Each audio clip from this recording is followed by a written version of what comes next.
Persephone, a goddess of the U.S. Capitol dome. Said by her priests to have been immaculately conceived, she was renamed Freedom for American consumption. Abducted by Hades, son of Saturn, she ruled the dead and all else that is within the earth, namely metals and precious stones. At daybreak of May 9, 1993, helicopters lowered the Queen of the Dead to ground level for her first cleaning in more than a century. The author attended this historic event and snapped the above photograph. Significantly, May 9, 1993 was Mother's Day. Chapter 22, The Immaculate Conception. As if it weren't enough that Christopher Columbus had dedicated the New World to her, and that Andrew White had dedicated Maryland to her, and that Bishop Carroll had dedicated his See of Baltimore to her, the 1846 Convention of the American Roman Catholic Bishops declared the Virgin Mary to be Patroness of the United States. The first 2 years under her patronage enriched the national government considerably. The Oregon Territory and the Southwest joined the Union, as did California with its bursting veins of gold. The blessings had their downside, however. They precipitated a corresponding increase in intersectional tensions that erupted in a devastating interstate bloodbath some historians call the Civil War. In that war, the patroness of the United States dealt as cruelly with the enemies of her protectorate as the vengeful goddess Ishtar did with the enemies of Babylon. In February 1849, Pio Nono, the popular name for Pope Pius IX, there's a boulevard named after him in Macon, Georgia, issued an encyclical that colored America's patroness with the fearsome aspects of Ishtar. The encyclical, entitled Ubi Primum, by whom at first, celebrated Mary's divinity, saying, "The resplendent glory of her merits, far exceeding all the choirs of angels, elevated her to the very steps of the throne of God. Her foot has crushed the head of Satan. Set up between Christ and his church, Mary, ever lovable and full of grace, always has delivered the Christian people from their greatest calamities and from the snares and assaults of their enemies, ever rescuing them from ruin." Holy as she may sound, a Satan-bashing, life-saving Virgin Mary is a fabrication of sacred pagan tradition. The Bible does prophesy that Satan's serpentine head will be violated, but not by Mary. At Genesis 3:15, we read God's vow that Satan's seed will be bruised by the seed of Eve. It may be argued that Eve's seed was Mary, but according to the inspired understanding of the apostles, it was Jesus. At Romans 16:20, Paul promises a Roman congregation that the God of peace shall bruise Satan under your feet. Nor was Mary given power to deliver people from their enemies. Only the one mediator between God and men, the man Christ Jesus, 1 Timothy 2:5, a name which is above every other name, Philippians 2:9, is a divinely authorized deliverer. No, the Mary of Ubi Primum will not be found anywhere in the Bible. But then Pio Nono, the first pope ever to be declared infallible, carried about a rather famous theological ignorance. His private secretary, Monsignor Talbot, defended Pio's ineptitude in a letter cited by Jesuit author Peter de Rosa in his Vicars of Christ. As the Pope is no great theologian, I feel convinced that when he writes his encyclicals, he is inspired by God. Ignorance is no bar to infallibility, since God can point out the tight road even by the mouth of a talking ass. The truth of the matter, according to J.C.H. Aveling, is that throughout Pius IX's long reign, 1846 to 1878, most of his theology was written by Jesuits. On December 8th, 1854, Superior General Beck brought 300 years of Marian devotion to a glorious climax with Ineffabilis Deus, God indescribable, the encyclical defining the Immaculate Conception, the extra-scriptural doctrine that Mary, like Jesus, was conceived and remained free of sin. The doctrine which holds that the most blessed Virgin Mary, in the first instance of her conception by a singular grace and privilege granted by Almighty God in view of the merits of Jesus Christ, the Savior of the human race, was preserved free from all stain of original sin, is a doctrine revealed by God and therefore to be believed firmly and constantly by all the faithful. Ineffabilis Deus mobilized the United States Congress to pass extraordinary legislation. Congress became suddenly obsessed with expanding the Capitol's dome. According to the official publication, The Dome of the United States Capitol in Architectural History, 1992, never before or since has an addition to the Capitol been so eagerly embraced by Congress. Within days of Pio IX's definition of the doctrine of Immaculate Conception, legislation was rushed through Congress that effectively incorporated the new Vatican doctrine into the Capitol's dome, crowning the architectural platform, its cupola. A week following Ineffabilis Deus, Philadelphia architect Thomas Ustick Walter, a Freemason, completed his drawings for the proposed dome.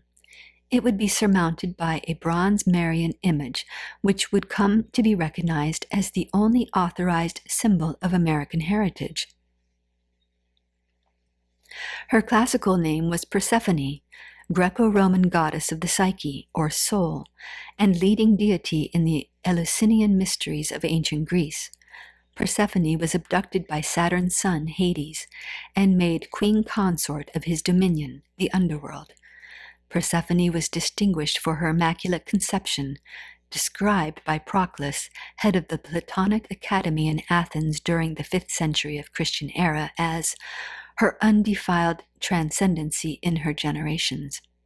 In fact, most of the statues of Persephone in the Christianized Roman Empire had been simply re-identified and reconsecrated as the Virgin Mary by missionary adaptation.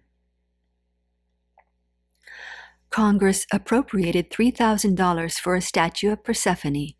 President Franklin Pierce's Secretary of War, Jefferson Davis, awarded the commission to a famous young American sculptor named Thomas Crawford. Crawford lived and worked in Rome. His reputation had been established with the statue of Orpheus, which, when exhibited in Boston in 1843, was the first sculptured male nude to be seen in the United States. Since another of Persephone's ancient names was Libera, liberty, Crawford named his Persephone Freedom. His work has worn this title ever since. After 2 years of labor in the shadow of the Jesu, Crawford completed a plaster model of Freedom. Her right hand rested on a sword pointing downward. Her left hand, against which leaned the shield of the United States, held a laurel wreath.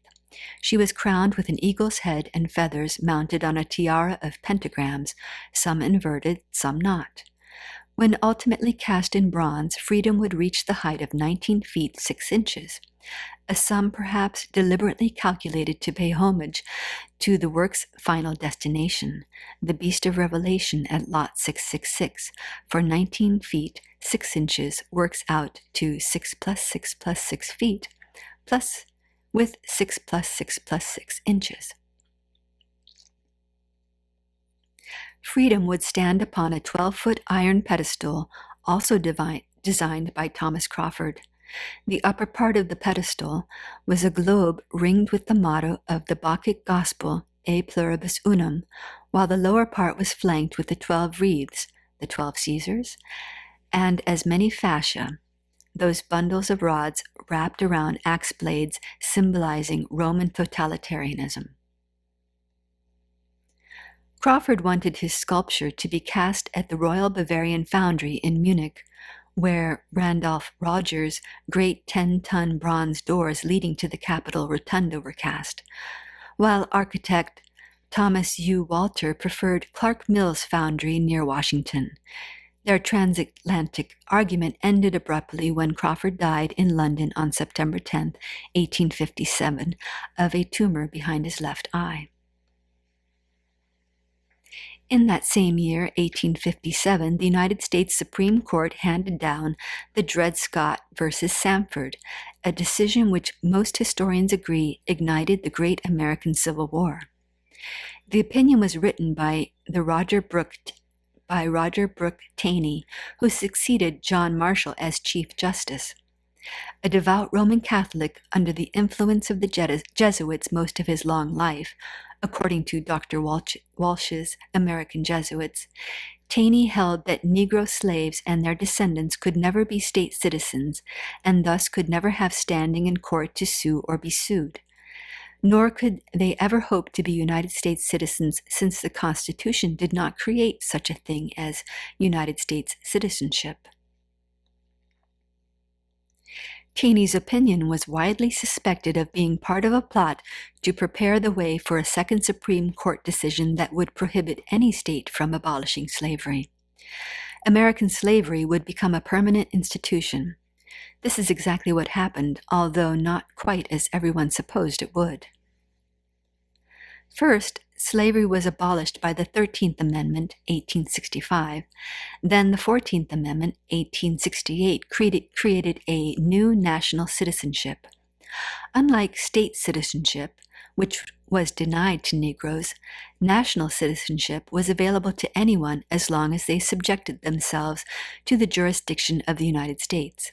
That is, to the federal government, whose seat is the District of Columbia, Rome. What is so remarkably Jesuitic about the scheme that proceeded out of Roger Taney's opinion is that slavery was sustained by the very amendment that supposedly abolished it. Amendment 13 provides for the abolition of involuntary servitude except as punishment for crime, whereof the party shall have been duly convicted. In our time, the federally regulated communications media, with their continually exciting celebration of violence and drug use, have subtly but vigorously induced youthful audiences to play on a minefield of complementary criminal statutes. The fruit of this collaboration is a burgeoning national prison population of men and women enslaved constitutionally. American slavery has become a permanent institution. Reaction to Taney's decision animated Abraham Lincoln to immerse himself in abolitionist rhetoric and challenge Stephen A. Douglas for the Senate in 1858. Here are some more portraits of Abe Lincoln.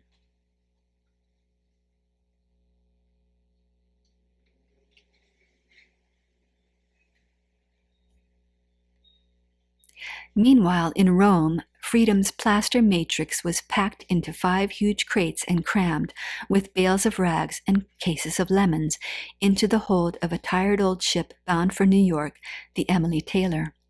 Early on, the Emily sprang a leak and had to be put into Gibraltar for repairs. Once the voyage was resumed, stormy weather caused new leaks. Despite attempts to lighten her load by jettisoning the rags and the citron, things got so bad she put into Bermuda on July 27, 1858. The crates were placed in storage and the Emily was condemned and sold.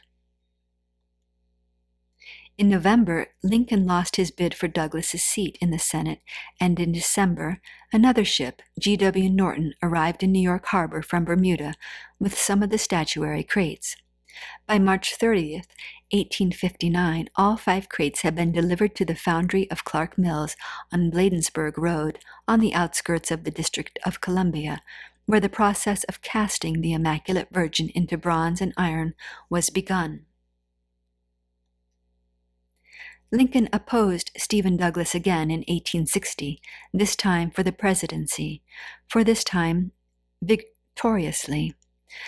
The northern states rejoiced. The southern states, fearing Lincoln would abolish slavery, prepared to secede. "The tea has been thrown overboard," shouted the Mercury of Charleston, South Carolina, capital of American Scottish Rite Freemasonry. "The Revolution of 1860 has been initiated." By Lincoln's inauguration in March 1861, 6 states had seceded from the Union. In April, General Pierre Beauregard, a Roman Catholic who resigned his superintendency of West Point to join the Confederacy, fired on the United States military enclave at Fort Sumter, and brotherly blood began flowing. Jefferson Davis, who 5 years earlier had commissioned Crawford to sculpt the Immaculate Virgin, served as president of the Rebellion Confederate States of America. In historian Eli N. Evans' book on Judah P. Benjamin, I happened upon a strange and interesting link between Davis and the Vatican. While a young Protestant student at the Roman Catholic monastery of St. Thomas College in Bardstown, Davis had pled to be received into the Catholic faith, but was not permitted to convert. He remained a hazy Protestant until his confirmation into the Episcopal Church at the age of 50. Despite outward appearances of rejection, the Confederate president maintained a vibrant communion with Rome. No one was more aware of this than Abraham Lincoln. At an interview in the White House during August 1861, Lincoln confided the following to a former law client of his, a Roman Catholic priest named Charles Chiniquy, who published the president's words in his own autobiography, 50 Years in the Church of Rome. "I feel more and more every day," stated the president, "that it is not against the Americans of the South alone I am fighting. It is more against the Pope of Rome, his Jesuits, and their slaves. Very few Southern leaders are not under the influence of the Jesuits through their wives, families, relations, and their friends." Several members of the family of Jeff Davis belong to the Church of Rome. Even the Protestant ministers are under the influence of the Jesuits without suspecting it.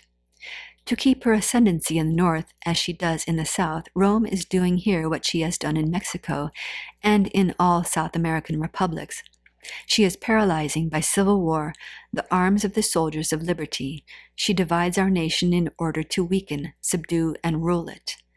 Neither Jeff Davis nor any one of the Confederacy would have dared to attack the North had they not relied on the promises of the Jesuits that under the mask of democracy, the money and the aims of the Roman Catholics, even the arms of France, were at their disposal if they would attack us. I pity the priests, the bishops, and the monks of Rome in the United States when the people realize that they are in great part responsible for the tears and the bloodshed in this war. I conceal what I know, for if the people knew the whole truth, this war would turn into a religious war and at once take a tenfold more savage and bloody character. The Great Civil War rampaged for another year. In autumn of 1862, the Confederacy's invasion of the Union was defeated at the Battle of Antietam in Sharpsburg, Maryland. Here's some more staged shots. As if in celebration, the Immaculate Virgin was moved from the foundry and brought to the grounds of the Capitol construction site. The lower floors of the building were teeming with the traffic of a Union barracks and a makeshift hospital. Above all this loomed Thomas U. Walter's majestic cast-iron dome patterned after that of St. Isaac's Cathedral in St. Petersburg, Russia. In March 1863, Freedom was mounted on a temporary pedestal in order that the public may have an opportunity to examine it before it is raised to its destined position, as stated in Walter's annual report dated November 1st, 1862. One would expect photographers to be climbing all over themselves to make portraits of the only authorized symbol of American heritage, while she was available for ground-level examination. America's pioneer photographer, Mathew Brady, had shot a comprehensive record of the Capitol under construction, including portraits of both Capitol architect Thomas U. Walter and Commissioner of Public Buildings, Benjamin B. French. But neither Brady nor anyone else photographed Freedom while she was available for close-ups. Why? Was there a fear that perhaps some Protestant theologian might raise a hue and cry about a pagan icon about to dominate the Capitol building? Some more of Brady's work. "We are coming, Father Abraham," sang the volunteer units. And some of his many portraits of the time, and they, to me, look like characters in a play.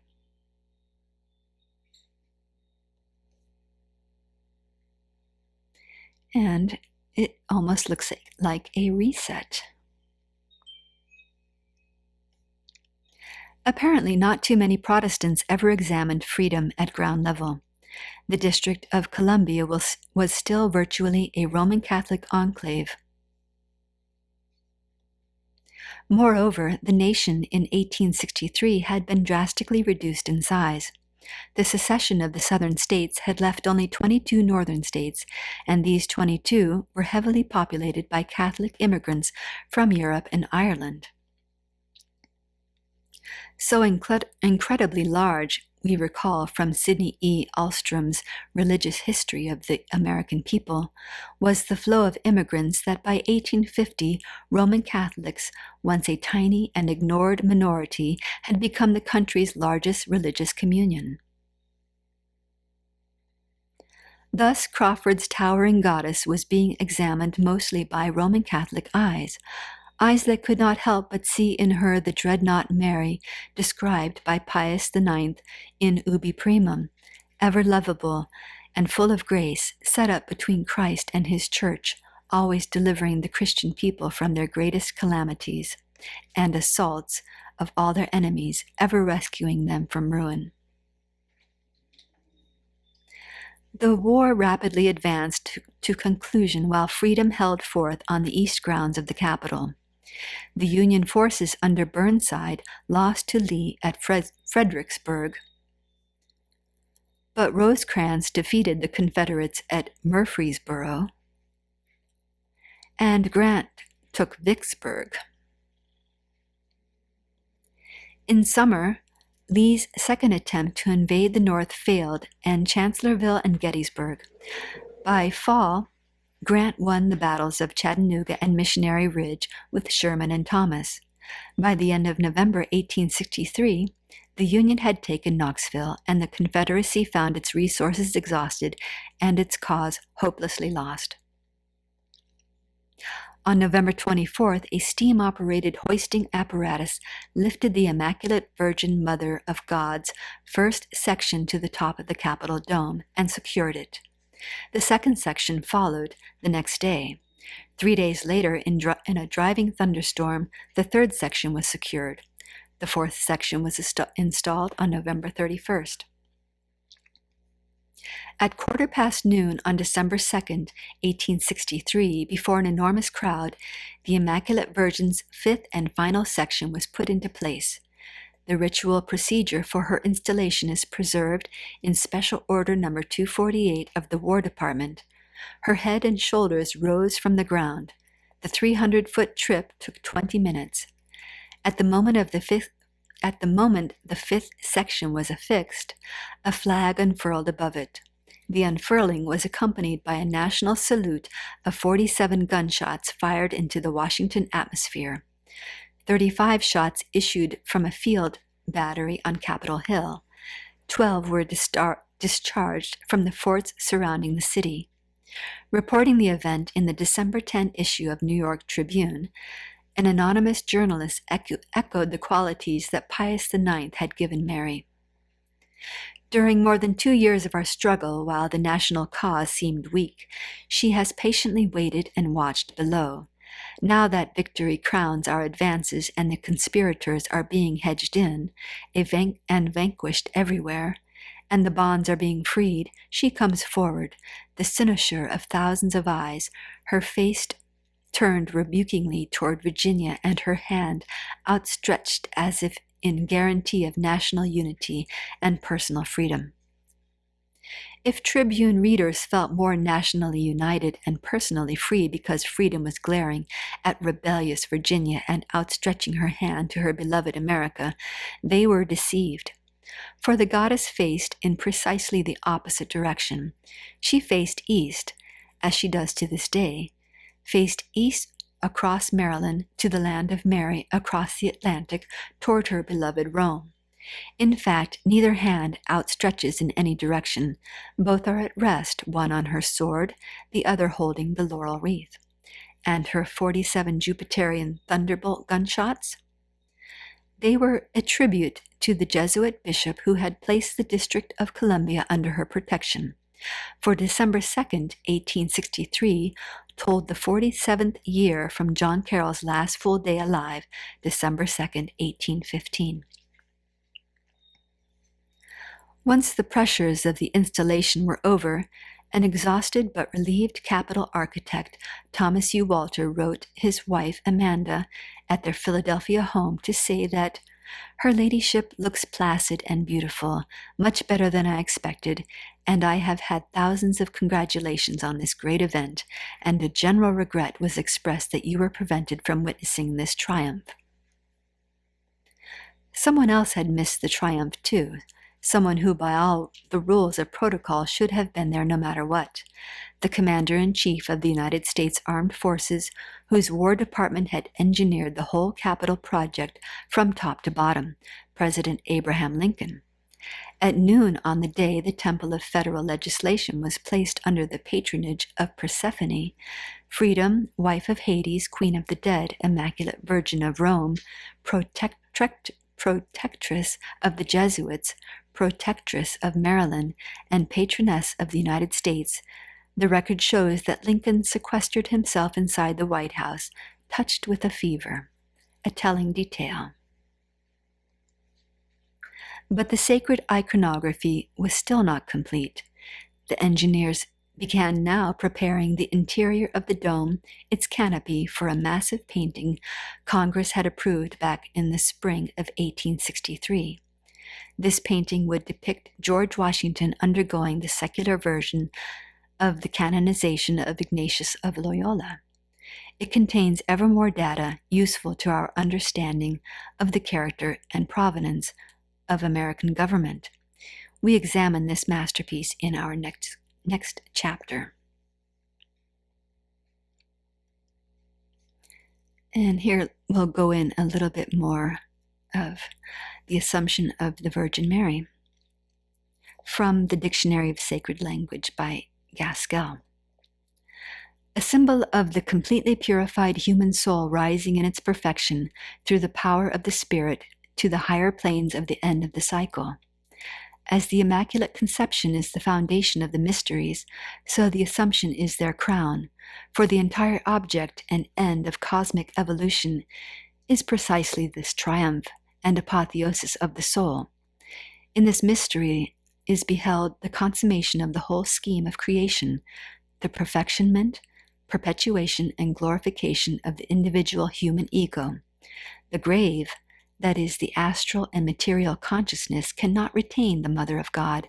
She rises into heaven, she assumes its queenship, and is, to cite the little office of the Blessed Virgin Mary, taken up into the chamber where the King of Kings sits in his starry throne. A symbol of the rising by the indwelling self of the purified emotion nature. The Church speaks of the ascension of Christ and the Assumption of Mary. Christ, being deific in nature and of heavenly origin, ascends by his own power and will. But the soul is assumed or drawn up by the power and will of her Son. Of herself she is nothing. He is to her all in all. Where he abides, thither must she be uplifted by force of the divine union which makes her one with him. Henceforth she abides in the real and has the illusions of sense forevermore underfoot. it is not of herself that Mary becomes mother of God and man. The narrative of the Incarnation implies a conjunction of human, though not physical, and divine potencies. Mary receives her infant by an act of celestial energy overshadowing and vitalizing her with the divine life, the perfect way. In the Babylonian system, it was taught that Bacchus went down to hell, rescued his mother from the infernal powers, and carried her with him in triumph to heaven. In the Babylonian system, it was taught that Bacchus went... Oh, I already read that. Now, when the mother of the pagan Messiah came to be celebrated as having been thus assumed, then it was that under the name of the dove, she was worshipped as the incarnation of the Spirit of God, with whom she was identified. As such, she was regarded as the source of all holiness and the grand purifier, and of course was known herself as the Virgin Mother, pure and undefiled. Under the name Proserpine, with whom, though the Babylonian goddess was originally distinct, she was identified. While celebrated as the mother of the first Bacchus and known as Pluto's honored wife, she is also addressed in the Orphic hymns as the all-ruling virgin, bearing a heavenly sight to the fact that Proserpina was currently worshipped in pagan Greece. Though well known to be wife of Pluto, the god of hell, under the name of the Holy Virgin, we find Pausanias, while describing the grove Carnacius, thus bearing testimony, this grove contains a statue of Apollo Carneus, of Mercury carrying a ram, and of Proserpine, the daughter of Ceres, who is called the Holy Virgin. The purity of the Holy Virgin did not consist merely in freedom from actual sin, but she was specially distinguished for her immaculate conception. For Proclus says she is called Chore, though the purity of her essence and her undefiled transcendency in her generations. Alexander Hislop, The Two Babylons. See, I think I have, the Assumption of Mary is celebrated on August 15th, which is when the Society of Jesus was founded. So here's the apotheosis of Washington, mimicking the canonization of Loyola and Xavier.